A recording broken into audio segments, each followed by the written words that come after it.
여러분들 주의 이름으로 환영합니다. 오늘도 이 새벽에 하나님의 귀한 말씀이 우리 가운데 심령 가운데 자라기를 주의 이름으로 축복합니다.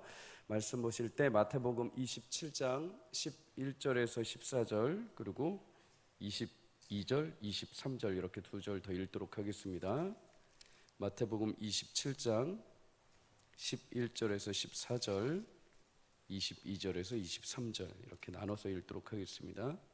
먼저 11절에서 14절 읽도록 하겠습니다. 예수께서 총독 앞에 섰음에 총독이 물어 이르되 내가 유대인의 왕이냐? 예수께서 대답하시되 내 말이 옳도다 하시고 대제사장들과 장로들에게 고발을 당하되 아무 대답도 아니하시는지라. 이에 빌라도가 이르되 그들이 너를 쳐서 얼마나 많은 것으로 증언하는지 듣지 못하느냐 하되 한마디도 대답하지 아니하시니 총독이 크게 놀라워하더라. 22절 제가 먼저 읽습니다. 빌라도가 이르되 그러면 그리스도라는 예수를 내가 어떻게 하랴? 그들이 다 이르되 십자가에 못 박혀야 하겠나이다. 빌라도가 이르되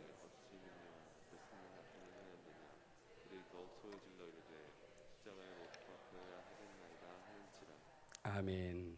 우리 청소년들은 이따 기도의 시간에 앞으로 나오시면 함께 기도하도록 하겠습니다. 오늘 본문을 가지고 십자가의 길 위에서 보여주신 사랑이란 제목으로 함께 은혜를 나누겠습니다.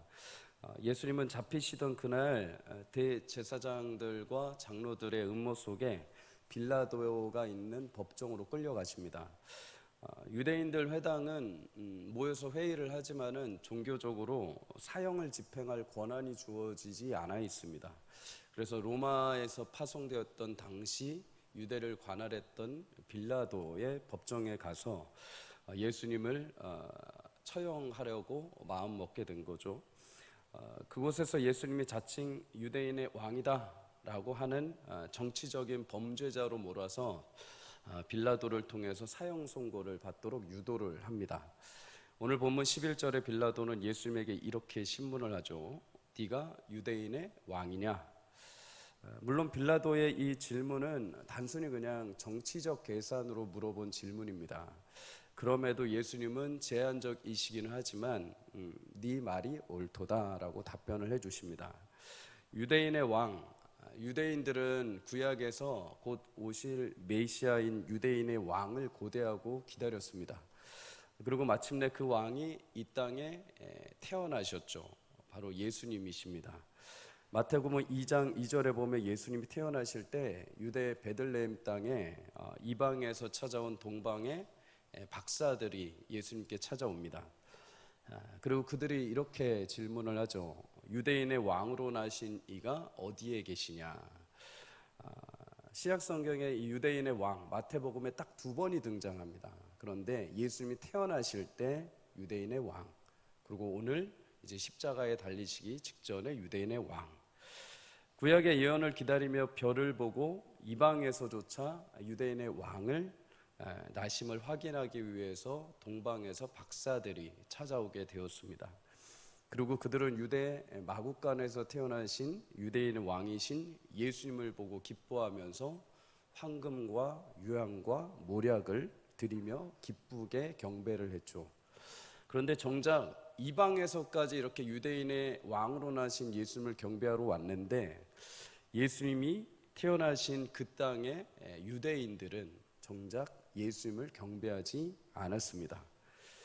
그 땅에 있던 헤롯 왕 통치자는 예수님이 유대인의 왕으로 나셨다는 소식을 듣자 그 지경에 있던 모든 사내 아이들을 다 죽이라고 명령을 합니다. 예수님을 그토록 태어나기를 고대했던 유대인들 어느 누구 하나도 예수님이 태어나심을 알지도 못했고 예수님을 경배하지도 않았습니다. 심지어 예수님이 자신을 드러내셔서 공생의 3년 동안 사역을 하는 동안 많은 기적을 베푸셨음에도 자신이 하나님의 아들 되심을 나타냈음에도 유대인들 어느 누구 하나 마지막 그 순간 유대인의 왕이라고 고백하는 자가 단 하나도 없었습니다. 사람이 누군가를 인정한다는 것은 굉장히 쉽지 않은 일이죠. 그래서 인정을 받는다는 것은 정말 엄청난 일입니다. 설사 누군가가 사람을 인정한다고 할 때 여러분 그 인정의 기준이 무엇이 될까요? 결국 그 인정도 인정하는 사람의 기준에서 내 기준에서 맞아서 내 기준에서 판단했을 때 맞아서 그래서 인정을 해주는 거죠. 그러기에 사람의 인정이라는 것은 굉장히 불안정한 것입니다. 그 인정해주는 사람의 환경, 인정해주는 사람의 어떤 기준, 그 사람이 가지고 있는 배경, 그 사람이 가지고 있는 상황에 따라서 인정은 달라지게 되기 때문이죠.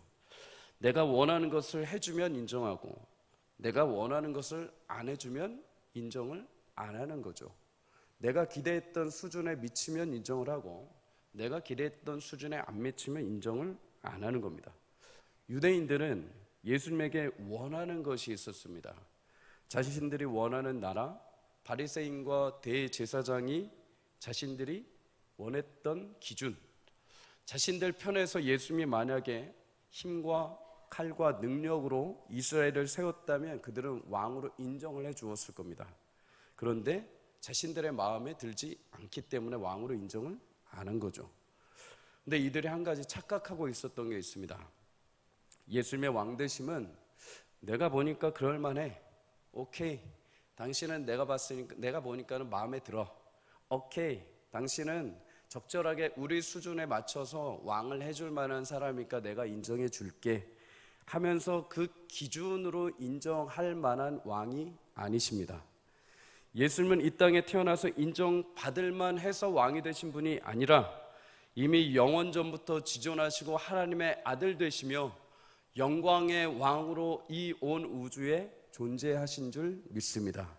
사람 따위의 인정을 받아서 왕이 되신 분이 아니라 애초부터 우리가 태어나기 이전부터 영원한 왕으로 계셨음을 믿습니다.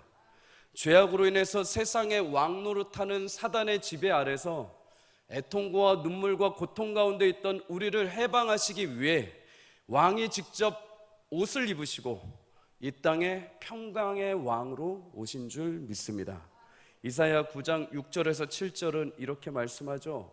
이는 한 아기가 우리에게 낳고 한 아들을 우리에게 주신 바 되었는데 그의 어깨에는 정사를 메었고 그의 이름은 기묘자라 모사라 전능하신 하나님이라 영존하시는 아버지라 평강의 왕이라 할 것임이라. 다 같이 읽습니다. 그 정사의 평강에 더함이 무궁하며 또 다윗의 왕좌와 그의 나라에 군림하여 그 나라를 굳게 세우고 지금 이후로 영원히 정의와 공의로 그것을 보존하실 것이라. 만군의 여호와의 열심히 이를 이루시리라. 아멘. 신앙생활하면서 간혹 우리도 대제사장과 서기관, 유대인들처럼 그렇게 예수님을 여길 때가 있습니다. 예수님이 이 땅에 오셨음에도 내가 인정할 때만 왕으로 세운다는 것이죠. 주일 예배 드릴 때만 내 앞에 왕이십니다. 내가 고난 받을 때만 필요한 왕이십니다. 내가 힘들 때만 내 왕으로 모십니다. 내 입맛에 맞지 않으면 내가 원하는 현실, 내가 원하는 기준, 그것이 예수님의 기준과 다를 때면 왕이 되심을 거부합니다. 어느 순간 십자가로 다시 예수님을 몰아내는 게 우리의 모습이라는 거죠. 부디 사랑하는 성도님들, 영원한 왕으로 오신 그 예수님, 내가 인정할 때만 왕이 아니라 언제나 변함없이 영원 전부터 그분은 나의 왕이셨고 내 인생의 끝자락에 있을 때도 그분은 나의 왕 되심을 고백할 수 있기를 주의 이름으로 축복합니다. 예수님은 세상의 왕처럼 우리 위에 군림해서 칼과 창과 권력으로 내 인생을 불의하게, 잔인하게, 악하게 이끌어 가시는 분이 결코 아니십니다. 오히려 우리의 왕이신 예수님은 기쁨이요 겸손의 왕이십니다. 모든 성도에게 공의와 겸손과 평화와 영광의 왕으로 오신 줄 믿습니다. 스가랴 9장 9절은 이렇게 말씀합니다. 시온에 따라 크게 기뻐할지어다 예루살렘에 따라 즐거이 부를지어다. 보라 너의 왕이 내게 임하시나니 그는 공의로우시며 구원을 베푸시며 겸손하여서 나귀를 타시나니 나귀의 작은 것 곧 나귀 새끼니라. 아멘. 사랑하는 성도님들, 평강의 왕으로 오신 그 위대하신 왕, 우리를 영적 궁핍에서 건지시기 위해 또 불쌍히 여기시기 위해 생명을 주시기 위해 십자가 위에 오르신 그 왕을 신뢰하며 한 주 동안의 내 삶에 또 영원한 나의 남은 여생 속에 평생토록 왕으로 모시고 살아갈 수 있는 은혜가 있기를 주 이름으로 축복합니다. 그 놀라운 위엄의 영광스러운 왕의 사랑과 보호와 통치가 여러분의 인생 가운데 늘 함께 하시기를 주 이름으로 축복합니다.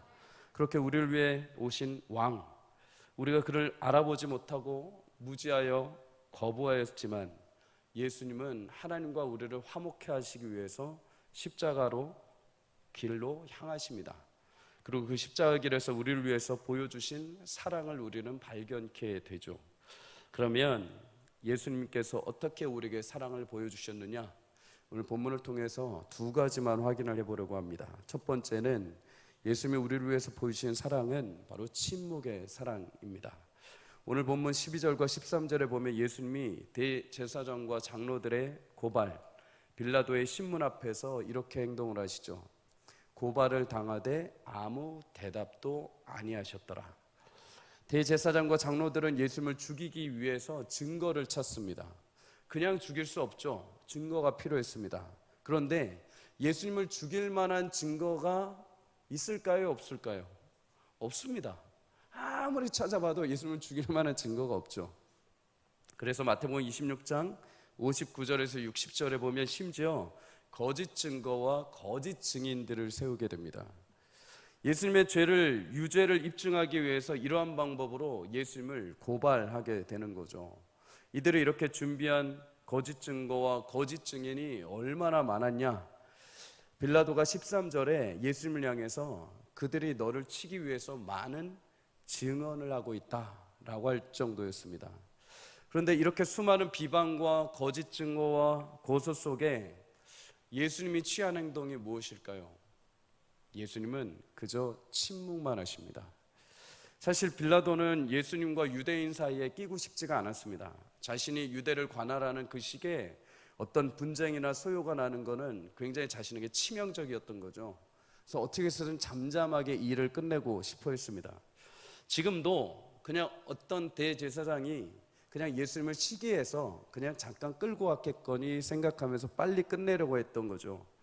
그런데 그러기 위해서는 예수님이 자신의 죄에 대해서 어떻게 해서든 반론을 해야 했습니다. 별로 증거가 없으니까, 별로 그럴듯한 증거가 안 보이니까 예수님이 반론만 하면 빨리 풀어주고 끝내고 싶었던 거죠. 그런데 예수님이 호소를 하지 않으십니다. 반론을 하지 않으십니다. 아무 말도 안 하십니다. 그래서 14절에 보면 빌라도가 한마디도 안 하는 예수님을 보면서 크게 놀라워했다. 전혀 의외의 모습을 보면서 놀라했다는 거죠. 그만큼 많은 비방과 고소, 심지어 말도 안 되는 제목들이 난무하는데도 불구하고 예수님은 단 한마디도 말을 하시거나 반론하시지 않고 침묵하십니다. 세상을 살면서 우리는 말을 할 때가 있고 침묵해야 할 때가 있습니다. 말을 할 때는 언제일까요?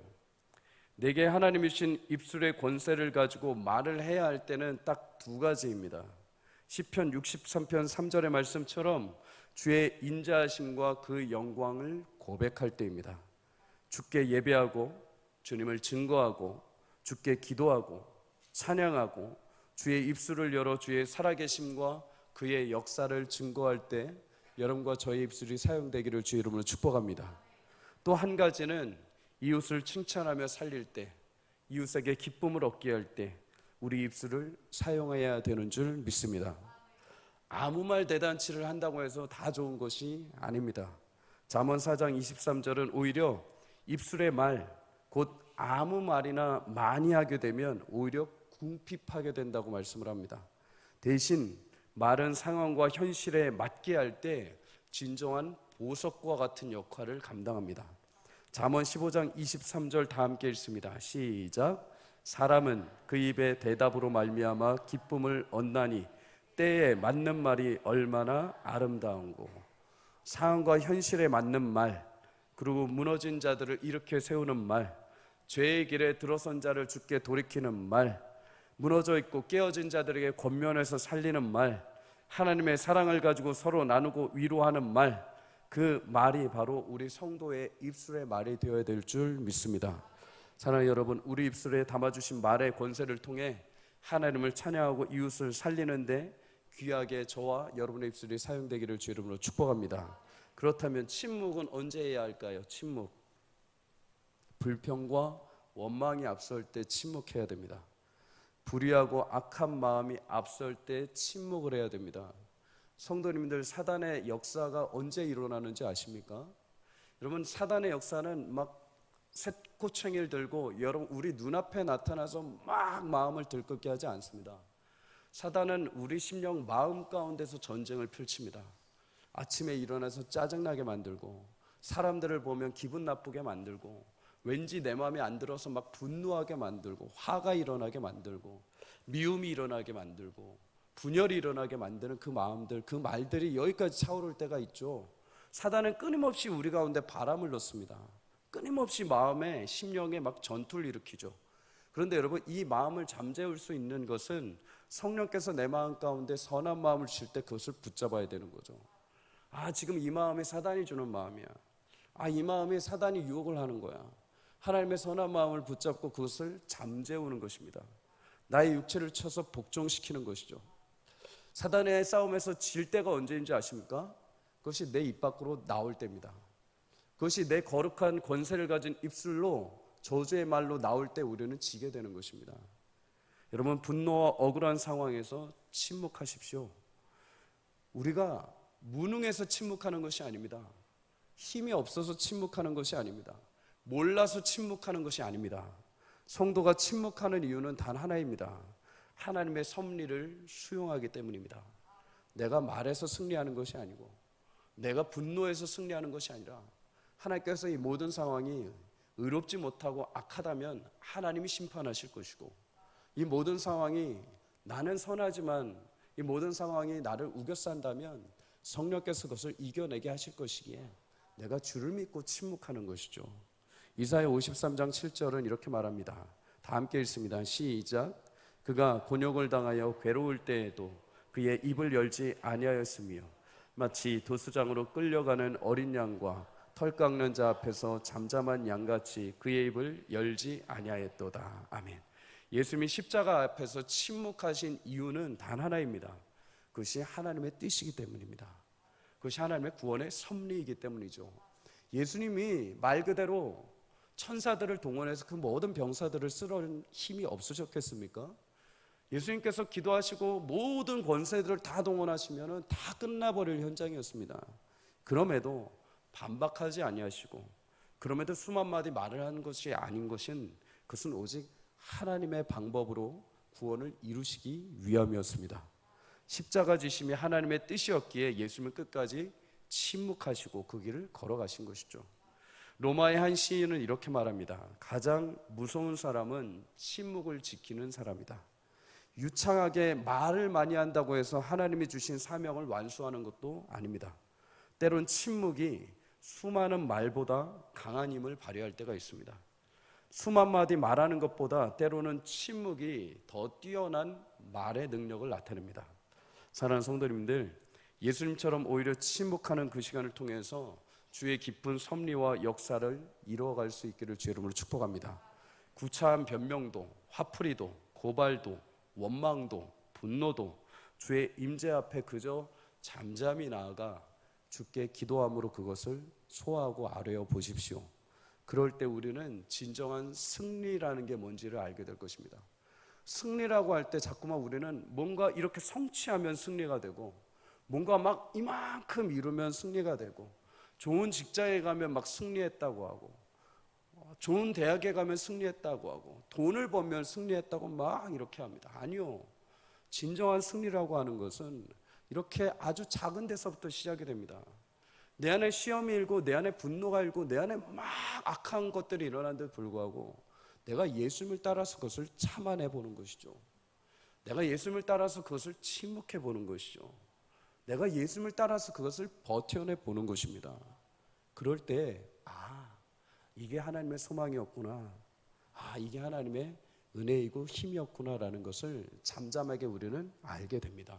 그것이 승리이죠.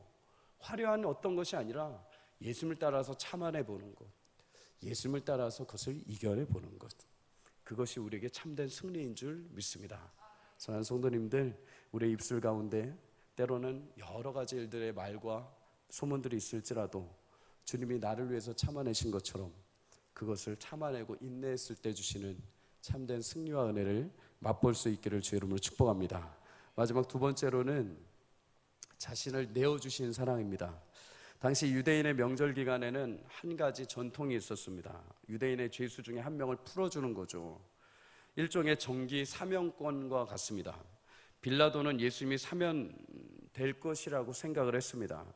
그런데 대제사장들과 유대인들은 예수님이 아닌 다른 사람을 사면해달라고 합니다. 바로 바나바입니다. 마가복음 17장 5절에 보면 바라바는 밀란을 일으키고 살인을 저질렀던 죄인입니다. 악에 갇혀있던 사람이죠. 옥에 갇혀있던 사람이죠.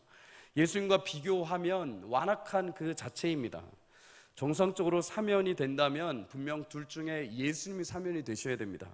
그런데 20절에 보면 대제사장과 장로들은 무리들에게 설득을 시킵니다. 무리들에게 이야기를 하죠. 바라바를 풀어달라고. 그리고 선동을 해서 결국 빌라도에게 바라바를 풀어줄 것을 요청합니다. 유대인들이 바라바 요청에 따라서 빌라도는 이제 예수님을 어떻게 처리해야 될지 고민 가운데 빠집니다. 빌라도가 예수님을 어떻게 해야 할지 묻는 말에 대제사장과 유대인들은 무리들이 한결같이 이렇게 얘기합니다. 십자가에 못 박혀야겠습니다. 심지어 빌라도가 어떻게 그를 십자가에 못 박으라고 요청할 수 있느냐? 제가 그만큼 정도 있지 않은데 너희들은 왜 그 정도로 요청하느냐 반문을 하니까 이들은 이유와 어떤 경우를 얘기하지 않습니다. 더 소리를 지르면서 십자가에 못 박혀야 하겠나이다. 더 크게 외치기 시작합니다. 대제사장과 빌라도의 신문에도 두 번이나 침묵하셨던 예수님과 달리 이들은 두 번이나 예수님을 못 박으라고 외쳐댑니다. 빌라도는 총독이면서 재판장이었습니다. 재판장은 어떤 고소와 고발의 의견을 듣는다 하더라도 법과 양심에 따라서 판단을 해야 되죠. 그런데 그는 예수님이 죄 없음을 알았음에도 불구하고 오히려 군중 심리에 휘말려서 밀란이 일어날 것을 걱정해서 이들의 요구를 받아들입니다. 그리고 예수님을 십자가의 길로 내몰죠. 그럼에도 예수님은 이 십자가의 길에 자신을 내어주시는 것을 보게 됩니다. 그렇다면 여러분, 왜 굳이 십자가였을까? 왜 굳이 여러 가지 사형이 많은데도 왜 굳이 십자가로 내모셨을까? 당시 국가 반역죄로 체포되면 십자가 형벌, 맹수에게 물려 죽이는 형벌, 국외로 추방되는 형벌 등이 있었습니다. 유대인들 중에서 가장 극형 중에 하나는 바로 십자가에 처해지는 겁니다. 그런데 고통도 고통이었지만 대제사장과 유대인들이 예수님을 십자가에 못 박으라고 요청한 이유가 있습니다. 그것은 신명기 21장 23절의 말씀처럼 나무에 달린 자는 하나님께 저주를 받은 것으로 여겨졌기 때문이죠. 예수님이 십자가 처형을 당한다는 것은 그의 생애 동안 평생의 가르침이 하나님의 저주를 받았음을 입증하는 것이었습니다. 예수님이 주장했던 왕, 자신이 왕이라고 했지만 십자가의 죽음을 통해서 그는 왕이 아니라 반역한 자고 그냥 노예에 불과했다는 것을 드러낸 것이죠. 하나님의 아들이 아니라 하나님의 저주를 받은 자다라는 것으로 자신들을 입증시키고자 했습니다. 그럼에도 예수님이 십자가에 자신을 내어주십니다. 하나님의 저주 아래, 나무의 저주 아래 그냥 자신을 내어주십니다. 그리고 남김없이 다 쏟아내어 주셨습니다. 이렇게 자신을 내어주신 예수님을 통해서 우리가 얻게 된 것은 무엇일까요? 로마서 3장 23절은 모든 사람이 죄를 범하였음에 하나님의 영광에 이르지 못했다라고 말씀을 합니다. 죄로 인해서 하나님의 영광, 하나님이 주시는 그 기쁨, 하나님과 함께하는 교제, 하나님과의 그 충만한 은혜를 모두 다 깨어졌다는 거죠. 죄악의 상태로 모두 다 단절이 되었다고 합니다. 그러나 친히 예수님이 모든 것을 내어주심으로 우리는 다시 그 모든 것을 회복하게 된 줄 믿습니다. 디도서 2장 14절은 이렇게 말씀합니다. 그가 우리를 대신하여 자신을 주심은 모든 불법에서 우리를 속량하시고 우리를 깨끗하게 하사 선한 일을 열심히 하는 자기 백성이 되게 하려 하심이라. 아멘.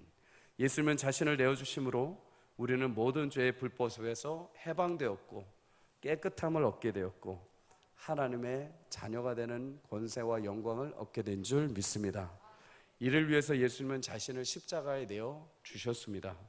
구약에 보면 하나님 앞에 범죄한 죄인들이 하나님과의 관계를 회복할 때 드리는 제사가 있습니다. 화목제입니다. 화목제. 우리는 흔히 예수님이 하나님과 우리의 관계를 위해서 한 번의 화목제물로 드려졌다라고 이야기를 하죠.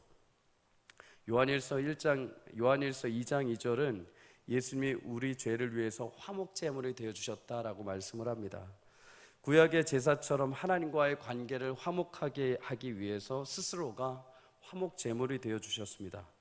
그런데 레위기 9장 22절에서 23절에 화목제를 드리고 나왔을 때 그 뒤에 하나님이 백성들에게 어떻게 나타나셨는지 이렇게 증거를 합니다. 레위기 9장 22절, 23절 아론이 백성을 향하여 손을 들어 축복함으로 속죄제와 번제와 화목제를 마치고 내려오니라. 다 함께 읽습니다. 시작. 모세와 아론이 회막에 들어갔다가 나와서 백성에게 축복하며 여호와의 영광이 온 백성에게 나타나매. 아멘. 사랑하는 성도님들, 자신을 내어 주었을 때, 화목제물로 내어 주었을 때 하나님의 영광이 그 백성 가운데 비춘 것처럼 예수님께서 자신을 우리를 위해서 십자가의 화목제물로 내어 주심으로 인하여서 단절되었던 하나님의 영광이 저와 여러분의 삶에 새롭게 비춰지게 된 줄 믿습니다. 유일하신 하나님이 여러분에게 영광의 빛으로 평생도록 함께 동행해 가실 것입니다. 주님께서 그 사랑을 다시 회복하신 줄 믿고 확신할 수 있기를 주 여러분을 축복합니다. 여러분, 이 사랑의 조건은 여러분과 저에게 있지 않습니다. 우리가 무엇인가를 잘해서 무엇인가 능력이 있어서 하나님이 그 영광의 빛을 비춰주신 것이 아닙니다. 이유는 딱 하나입니다.